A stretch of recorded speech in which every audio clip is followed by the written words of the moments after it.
നമസ്കാരം, 7 മണി ബുള്ളറ്റിലേക്ക് സ്വാഗതം. വാർത്തകൾ വായിക്കുന്നത് രേഷ്മ.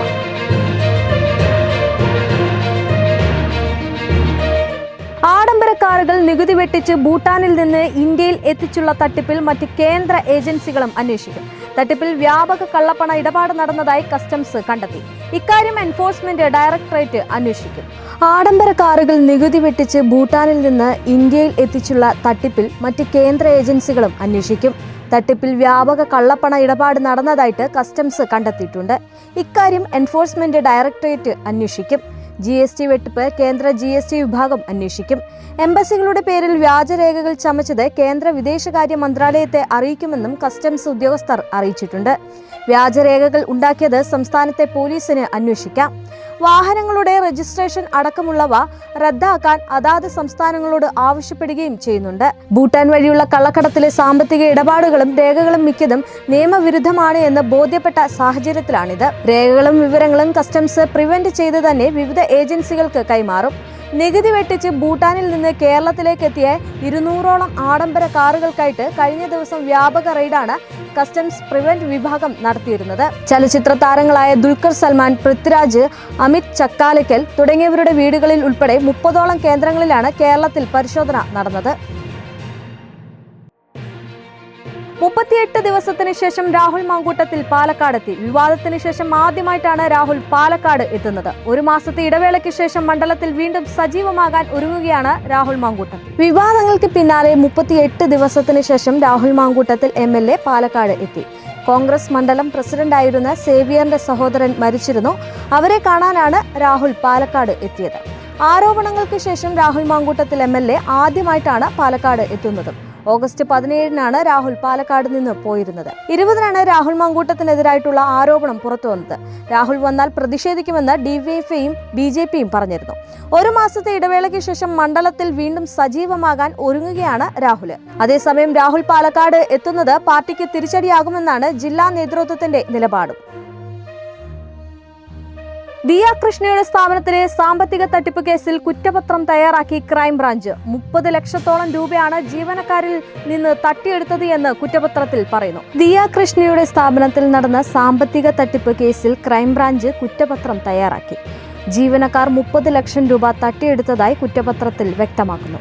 ദിയയുടെ അറിവില്ലാതെ സ്ഥാപനത്തിന്റെ അക്കൗണ്ടിൽ നിന്ന് സ്വന്തം അക്കൗണ്ടുകളിലേക്ക് പണം മാറ്റിയ ശേഷം ജീവനക്കാർ ഇത് പങ്കിട്ടെടുക്കുകയായിരുന്നു. സ്ഥാപനത്തിലെ ജീവനക്കാരികളായ ദിവ്യ, രാധാകുമാരി, വിനീതയുടെ ഭർത്താവ് ആദർശ് എന്നിവരെയാണ് കേസിൽ പ്രതി ചേർത്തിരിക്കുന്നത്. ദിയ കൃഷ്ണയുടെ ആഭരണക്കടയായ OBOCയിൽ നടന്ന സാമ്പത്തിക തട്ടിപ്പ് കേസിൽ കുറ്റപത്രം ഉടൻ തന്നെ കോടതിയിൽ സമർപ്പിക്കും. കടയുടെ QR കോഡിൽ കൃത്രിമം കാണിച്ച് 3 ജീവനക്കാരികൾ പണം തട്ടിയെടുത്തു എന്നായിരുന്നു കേസ്. കേസ് രജിസ്റ്റർ ചെയ്തതിന് പിന്നാലെ ജീവനക്കാർ ദിയ കൃഷ്ണയ്ക്കും പിതാവ് കൃഷ്ണകുമാറിനുമെതിരെ തട്ടിക്കൊണ്ടുപോകൽ പരാതി നൽകിയിരുന്നു. തുടർന്ന് ഇരു വിഭാഗങ്ങളും തമ്മിൽ രൂക്ഷമായിട്ടുള്ള ആരോപണ പ്രത്യാരോപണങ്ങൾ അരങ്ങേറിയിരുന്നു. ജീവനക്കാർ കൃഷ്ണകുമാറിനും കുടുംബത്തിനുമെതിരെ ഗുരുതരമായിട്ടുള്ള ആരോപണങ്ങൾ ഉന്നയിച്ചപ്പോൾ കുറ്റം സമ്മതിക്കുന്ന ജീവനക്കാരുടെ വീഡിയോ പുറത്തുവിട്ടുകൊണ്ട് കൃഷ്ണകുമാറിന്റെ കുടുംബം ഇതിനെ പ്രതിരോധിച്ചിരുന്നു. സംസ്ഥാനത്ത് ആശങ്കയായി എലിപ്പനി. 3 ആഴ്ചക്കിടെ 27 പേർ എലിപ്പനി പിടിപെട്ട് മരിച്ചു. 500-ൽ അധികം പേർക്കാണ് ഈ മാസം എലിപ്പനി സ്ഥിരീകരിച്ചത്. ജനുവരി 1 മുതൽ സെപ്റ്റംബർ 22 വരെയുള്ള സംസ്ഥാനത്ത് എലിപ്പനി സ്ഥിരീകരിച്ച് ചികിത്സ തേടിയവരുടെ എണ്ണം 2413 പേരാണ്. 1612 പേർ ചികിത്സ തേടിയത് എലിപ്പനി മൂലമാണെന്നാണ് സംശയിക്കുന്നത്. ഇതിനപ്പുറം ആശങ്കപ്പെടുത്തുന്നതാണ് മരണക്കണക്ക്. 9 മാസത്തിനിടയിൽ എലിപ്പനി ബാധിച്ച് ജീവൻ നഷ്ടപ്പെട്ടത് 153 പേർക്കാണ്. 121 പേരുടെ മരണം എലിപ്പനിയാണെന്നാണ് സംശയിക്കുന്നത്. ഈ മാസം 287 പേർക്ക് രോഗം സ്ഥിരീകരിച്ചപ്പോൾ 20 പേരുടെ ജീവൻ നഷ്ടമായി. 232 പേരുടെ രോഗബാധ എലിപ്പനിയാണെന്ന സംശയവുമുണ്ട്. 25 മരണവും സംശയത്തിന്റെ പട്ടികയിൽപ്പെടുത്തിയിട്ടുണ്ട്. മരിക്കുന്നവരിൽ അധികവും 50-നും 60-നും ഇടയിൽ പ്രായമുള്ളവരാണ്. ഈ മാസവും ഈ വർഷവും ഇതുവരെ പകർച്ചവ്യാധി മൂലം ഏറ്റവും അധികം ആളുകളുടെ ജീവൻ അപഹരിച്ചത് എലിപ്പനി തന്നെയാണ്. 50 വർഷങ്ങൾക്ക് ശേഷം മനുഷ്യനെ വഹിച്ചുള്ള ചന്ദ്ര ദൗത്യത്തിന് വീണ്ടും ഒരുങ്ങി നാസ. ആർടെമിസ് 2 ദൗത്യത്തിന്റെ ഭാഗമായിട്ടാണ് 4 യാത്രക്കാരെ ചന്ദ്രനിലേക്ക് കൊണ്ടുപോകുന്നത്. 50 വർഷങ്ങൾക്ക് ശേഷം മനുഷ്യനെ വഹിച്ചുകൊണ്ടുള്ള ചന്ദ്രദൗത്യത്തിനാണ് വീണ്ടും ഒരുങ്ങുന്നത്. ആർടെമിസ് 2 എന്ന ദൗത്യത്തിന്റെ ഭാഗമായിട്ടാണ് 4 യാത്രക്കാരെ ചന്ദ്രനിലേക്ക് നാസ കൊണ്ടുപോകുന്നത്.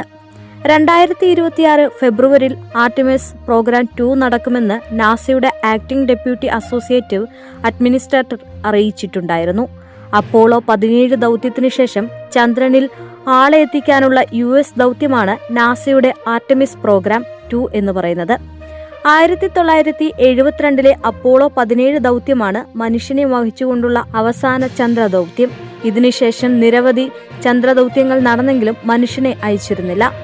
അതേസമയം 4 ബഹിരാകാശ യാത്രികർ അടങ്ങുന്ന ഒരു സംഘം ചന്ദ്രനെ ചുറ്റി സഞ്ചരിക്കും. ചന്ദ്രനെ ചുറ്റി റോക്കറ്റിന്റെയും ബഹിരാകാശ പേടകത്തിന്റെയും ശേഷി പരീക്ഷിച്ച് ഭാവിയിൽ ചന്ദ്രനിൽ ഇറങ്ങുന്നതിനുള്ള സാഹചര്യം പഠിക്കുകയാണ് ലക്ഷ്യം. 10 ദിവസത്തെ ദൗത്യത്തിനു ശേഷം അവർ തിരികെ ഭൂമിയിലെത്തും. മനുഷ്യന്റെ ബഹിരാകാശ പര്യവേഷണത്തിലെ ഒരു സുപ്രധാന നിമിഷമായിരിക്കും ഇതെന്ന് നാസയുടെ acting deputy associative administrator Lakiesha Hawkins പറഞ്ഞിട്ടുണ്ട്. സുരക്ഷയ്ക്കാണ് പ്രാധാന്യം നൽകുന്നതെന്നും അതിനുള്ള പദ്ധതികൾക്കാണ് പ്രാധാന്യം കൊടുക്കുന്നത് എന്നും അദ്ദേഹം കൂട്ടിച്ചേർത്തു. 2022 ആദ്യത്തെ ആർട്ടിമിസ് ദൗത്യം നടന്നത്. 25 ദിവസം നീണ്ടുനിന്ന ദൗത്യത്തിനൊടുവിൽ ഓറിയോൺ പേടകം തിരികെ സുരക്ഷിതമായി ഭൂമിയിലെത്തിയിരുന്നു. പിന്നീടാണ് രണ്ടാമത്തെ ദൗത്യത്തിനായിട്ട് നാസ ഒരുങ്ങിയത്.